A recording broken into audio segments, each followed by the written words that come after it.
Hey, good morning, you guys. Yeah, it's not religious art. You're not going to see a Da Vinci Last Supper here. What you're going to see is something much more subtle. Kim Kramer is the featured artist here. I followed you for a long time. Love your work. It's so bright and vibrant, but there is a small element of faith in the background. There really is. For me, that's a big driver, and it's art is obviously self-expression, and faith for me is a big driver for that. It's my day in, my day out. But to your point, this art show is really very much about great art at a Christian venue, really. So you're going to see art inspired by nature, art inspired by all sorts of things. Not so much faith, but for me, yes, it is very much a story about my faith, but it's a really discreet one. Because again, I think that we talked a little bit about being surrounded by messages of affirmation and things that really speak to you. And again, for me, it is a part of my faith and my journey.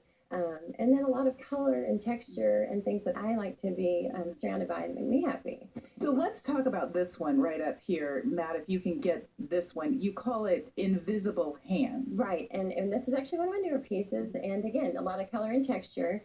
But for Invisible Hands, again, for me, it's talking about, you'll see the major words there, grounded by love and faith. Invisible Hands. It's just a kind of the idea that no matter what phase you are in your journey or your life or your day, even, that you are guided, whether it's by invisible hands, again, your faith, or even your family or whatever. So for me, it's just an affirmative message that can help you kind of ride through those waves and also hopefully be pretty. It's beautiful, Kim. And there's a secret in her art. Matt, if you can zoom into this place right here, you have this number 86,400 somewhere in every piece of work. What's that about?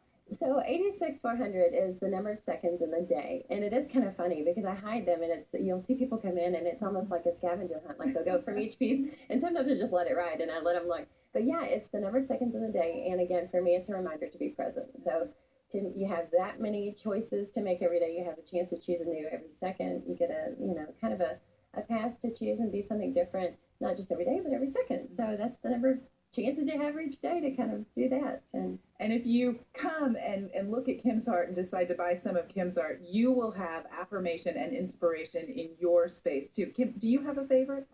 Actually, it's usually what's new to me. So my newest pieces are the poppies, and I don't know if you can really get the stems, but again, I believe in the power of words and affirmative messages. I know words can tear down or build up, and so the stems on the poppies are again just a little affirmative message about living each day completely and in gratitude. And so yeah, for right now, those are my favorite. But ask me again tomorrow; it'll be totally different. Well, tons of layering in there, tons of texture. Very happy art. That's probably why I like your stuff so much. It makes everyone happy. Yeah. So thank you. Thanks for joining us this morning. We're